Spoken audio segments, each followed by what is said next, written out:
क्या आपने कभी महसूस किया है कि अचानक मन शांत हो गया हो, बुरी परिस्थितियों में भी गुस्सा न आया हो, या आपके भीतर करुणा और प्रेम बढ़ गया हो?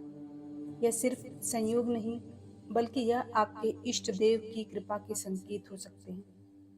जब इष्ट देव अपने बच्चों पर कृपा करते हैं, तो उनके जीवन में कुछ खास बदलाव आने लगते हैं। वे अधिक धैर्यवान, दयालु और सच्चाई के मार्ग पर चलने वाले बन जाते हैं। लेकिन सवाल यह है, कैसे जानें कि यह बदलाव ईश्वर की कृपा का असर है? इस वीडियो में हम ऐसे 8 दिव्य संकेतों के बारे में जानेंगे, जो यह साबित करते हैं कि आप भगवान के विशेष कृपा पात्र बन चुके हैं। ये लक्षण न केवल आपके जीवन को बेहतर बनाएंगे, बल्कि आपको आपके आध्यात्मिक मार्ग पर आगे ले जाने के लिए इंस्पायर भी करेंगे। तो चलिए जानते हैं कि क्या आप भी उन सौभाग्यशाली लोगों में से हैं, जिन पर उनके इष्ट देव की कृपा बरसने लगती है। तो पहला संकेत है शांति और करुणा का भाव जागृत होना। जब किसी व्यक्ति के भीतर गहरी शांति और करुणा जन्म लेती है, तो यह ईश्वर की कृपा का स्पष्ट संकेत होता है। क्रोध और प्रतिशोध का भाव व्यक्ति को कमजोर बना देता है, उसकी ऊर्जा को नष्ट कर देता है और भक्ति में विघ्न डालता है। लेकिन जब कोई व्यक्ति घोर अपराधी के प्रति भी दया और क्षमा का भाव रखता है, तो समझना चाहिए कि उस पर ईश्वर की विशेष कृपा बरस रही है। हर परिस्थिति में शांत रहना आसान नहीं होता, लेकिन जब ईश्वर की कृपा मिलती है, तो मन खुद ही शांत और सहनशील बन जाता है।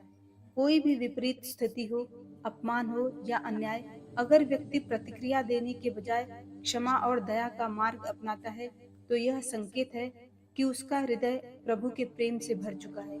क्रोध को त्याग कर क्षमा का भाव अपनाना सच्चे भक्त की निशानी है। ईश्वर भी हमें यही सिखाते हैं कि दया, क्षमा और प्रेम से खुद को भरपूर करो। जब ये गुण स्वाभाविक रूप से आपके भीतर प्रकट होने लगे, तो समझ लीजिए कि ईश्वर की कृपा, आपके इष्ट देव की कृपा आप पर पूरी तरह से बरस रही है। दूसरा संकेत है किसी के दोष देखने की आदत से मुक्त हो जाना। जब किसी व्यक्ति पर भगवान की कृपा होती है, तो उसका हृदय निर्मल और दोष दर्शन से मुक्त हो जाता है। वह न तो किसी की निंदा करता है, न किसी की बुराई सुनने में रुचि लेता है, और न ही दूसरों के गुणों में कोई कमी निकालने का प्रयास करता है। यह एक उच्च आध्यात्मिक अवस्था का संकेत है, जो केवल इष्ट देव की कृपा से ही प्राप्त होता है। दूसरों के दोषों पर ध्यान देना हमारी भक्ति और शक्ति को कमजोर करता है और हमें ईश्वर से दूर कर सकता है।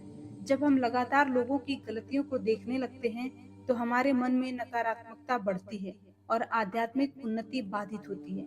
परंतु जब इष्ट देव की कृपा होती है, तो हम केवल सद्गुणों को देखने और स्वीकार करने की प्रवृत्ति अपना लेते हैं। यदि हम अपने मन में शुद्ध और सकारात्मक विचार भरते रहें और केवल अच्छाई देखने का अभ्यास करें, तो यह इस बात का संकेत है कि प्रभु की विशेष कृपा हम पर बरस रही है। दोष दर्शन से मुक्त होकर संतोष, प्रेम और भक्ति के मार्ग पर आगे बढ़ना ही सच्ची ईश्वर की कृपा की पहचान है। तीसरा संकेत है भीतर और बाहर से पवित्रता। जिस व्यक्ति पर भगवान की कृपा होती है, वह केवल बाहरी रूप से ही नहीं, बल्कि आंतरिक रूप से भी शुद्ध होता है। उसकी वाणी, विचार और कर्म सभी निर्मल होते हैं। वह छल, कपट, असत्य और पाखंड से दूर रहता है और सच्चाई व निष्ठा के मार्ग पर चलता है। पवित्रता केवल शारीरिक और वस्त्रों की स्वच्छता तक सीमित नहीं है, बल्कि मन और हृदय की निर्मलता भी उतनी ही आवश्यक होती है। जो व्यक्ति सतत रूप से भगवान का स्मरण करता है, नाम जप करता है, ध्यान योग करता है और अपने हृदय को भक्ति से भरता है, वह नकारात्मक भावों से दूर होता है। ईश्वर की कृपा का पात्र व्यक्ति अहंकार, ईर्ष्या और छल से मुक्त होता है। वह अपने विचारों को शुद्ध रखता है और किसी के प्रति ईर्ष्या द्वेष नहीं रखता। उसका जीवन सद्भाव, दया और प्रेम से भरा होता है। यदि आप अपने बाहरी और आंतरिक पवित्रता बनाए रखते हैं और हर पल ईश्वर की याद में रहते हैं, तो यह इस बात का संकेत है कि ईश्वर की कृपा आप पर बरस रही है, क्योंकि पवित्रता ही ईश्वर का दिया हुआ सच्चा आभूषण है। चौथा संकेत है ऐसे कर्मों से बचना जो आपकी भक्ति में बाधा डाले। जिस व्यक्ति पर ईश्वर की कृपा होती है, वह हर उस काम से बचता है जो उसके भक्ति, ध्यान और ईश्वर चिंतन में बाधा डालता है। वह समझता है कि संसारिक कार्य आवश्यक है, लेकिन यदि कोई कर्म उसे ईश्वर से दूर कर रहा हो, तो वह उसे छोड़ना ही श्रेष्ठ मानता है। कई बार हम ऐसे व्यापार या कार्यों में लिप्त हो जाते हैं जो धर्म और आध्यात्मिकता के विपरीत होते हैं। धीरे धीरे ये कर्म हृदय की शुद्धता को कम कर देते हैं और भक्ति की शक्ति को क्षीण कर देते हैं। इसीलिए ईश्वर की कृपा प्राप्त करने वाला व्यक्ति हमेशा यह देखता है कि वह जो कार्य कर रहा है वह उसे भगवान के करीब ले जा रहा है या उनसे दूर कर रहा है। संसार में रहते हुए भी यदि आप सद्गुणों, सत्य और भक्ति को अपनाकर कर्म करते हैं, तो यह आपकी सच्ची आध्यात्मिकता है। हमें केवल उन्हीं कार्यों को अपनाना चाहिए जो हमारे मन और आत्मा को शुद्ध करें और हमें भगवान के स्मरण में डुबो दे। यदि आपके भीतर यह गुण बढ़ रहे हैं, तो ईश्वर की कृपा का संकेत है। पांचवा संकेत है भक्ति का फल सभी को समर्पित कर देना। जिस भी व्यक्ति पर ईश्वर की कृपा होती है, वह अपने भक्ति और साधना का फल केवल अपने लिए नहीं रखता, बल्कि संपूर्ण सृष्टि के कल्याण के लिए इसे समर्पित कर देता है। उसका हृदय इतना विस्तृत और करुणामय होता है कि वह अपनी आध्यात्मिक शक्ति का उपयोग दूसरों के सुख, समृद्धि और उत्थान के लिए करता है। जो व्यक्ति केवल स्वयं की इच्छाओं और लाभ के लिए भक्ति करता है, उसका समर्पण सीमित रहता है। लेकिन जो अपने भक्ति का फल पूरे विश्व के कल्याण के लिए अर्पित करता है, वह प्रभु के और निकट आ जाता है। ऐसे व्यक्ति की भक्ति स्वार्थ रहित और निश्चल होती है। सच्ची भक्ति का अर्थ केवल स्वयं के मोक्ष की कामना नहीं है, बल्कि यह दूसरों के कष्टों को कम करने और सभी के जीवन में शांति और प्रेम लाने का एक साधन है। जब आप अपनी भक्ति को सर्वे भवन्तु सुखिनः की भावना से करते हैं, तो आपकी भक्ति पूर्ण होती है और यही ईश्वर की कृपा का असली संकेत है। छठा संकेत है अपने भक्ति से कोई स्वार्थ न रखना। ईश्वर की कृपा पाने वाले व्यक्ति की सबसे बड़ी विशेषता यह होती है कि वह अपनी भक्ति से कोई सांसारिक लाभ नहीं चाहता। उसकी भक्ति किसी इच्छा पूर्ति या भौतिक सुखों के लिए नहीं होती, बल्कि शुद्ध प्रेम और समर्पण के लिए होती है। सच्चा साधक प्रभु भक्ति को किसी स्वार्थ या सौदेबाजी का साधन नहीं बनाता। वह यह नहीं सोचता कि मैं भक्ति करूं तो बदले में यह मिल जाए, बल्कि उसका एकमात्र उद्देश्य यह होता है कि उसका मन सदा ईश्वर की याद में लगा रहे और वह हमेशा प्रभु प्रेम में डूबा रहे। जो व्यक्ति अपनी भक्ति के माध्यम से धन, प्रसिद्धि, सफलता या अन्य सांसारिक लाभ चाहता है, वह धीरे धीरे आध्यात्मिकता से भटक जाता है। लेकिन जो केवल ईश्वर की भक्ति में लीन रहने की कामना करता है, वह सच्चे अर्थों में ईश्वर की कृपा का पात्र बनता है। भक्ति का असली फल प्रभु से जुड़ाव और आंतरिक शांति है, न कि किसी भौतिक वस्तु की प्राप्ति। जब भक्ति से स्वार्थ मिट जाता है, तभी वह संपूर्ण और शक्तिशाली बनती है। यदि आपके मन में निस्वार्थ भक्तिभाव, ईश्वर के प्रति प्रेम बढ़ रहा है, तो यह एक संकेत है कि ईश्वर की कृपा आप पर बरस रही है। सातवां संकेत है मान, सम्मान और प्रतिष्ठा से मुक्त रहना। जिस भी व्यक्ति पर ईश्वर की कृपा बनती है, वह मान, सम्मान, पद, प्रतिष्ठा या प्रसिद्धि से प्रभावित नहीं होता। उसे दुनिया की वाहवाही या आलोचना दोनों ही समान लगती है, क्योंकि वह जानता है कि यह सब माया का खेल है।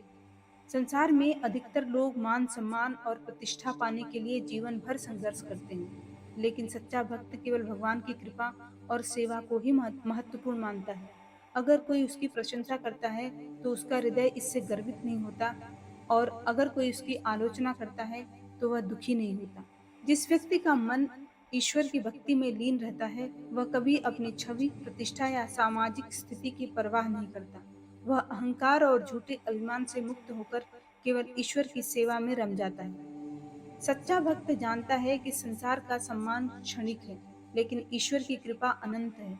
इसलिए ईश्वर की कृपा का एक लक्षण यह है कि व्यक्ति दुनिया की प्रशंसा या अपमान से निर्लिप्त होकर केवल भगवान से जुड़ा रहता है। आठवां संकेत है सभी प्राणियों के प्रति दया, पर किसी से ममता लगाव नहीं। ईश्वर की कृपा प्राप्त करने वाले व्यक्ति का हृदय सभी प्राणियों के प्रति दया और करुणा से भर जाता है, लेकिन वह किसी से भी अत्यधिक ममता नहीं करता, लगाव नहीं बढ़ाता।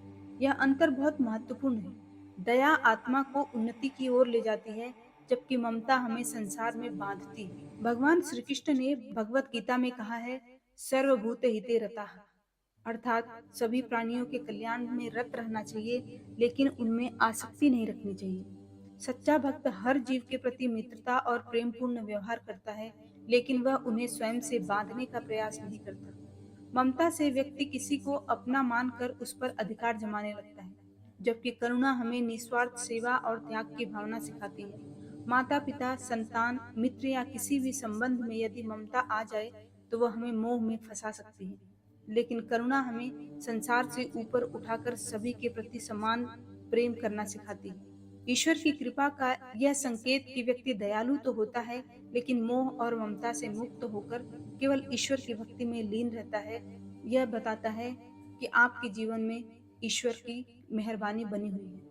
यदि आपके जीवन में ये 8 लक्षण दिखाई देने लगे, तो समझ जाइए कि ईश्वर की कृपा आप पर बरस रही है, आपकी भक्ति का फल आपको मिल रहा है। यदि इनमें से कोई भी कमी महसूस हो, तो सच्चे हृदय से ईश्वर को याद कीजिए, साधना कीजिए, प्रार्थना कीजिए, हे प्रभु, मुझे अपनी कृपा पर बनाए रखिए और मुझे अपने मार्ग पर चलने की शक्ति दीजिए। मुझे गाइड कीजिए।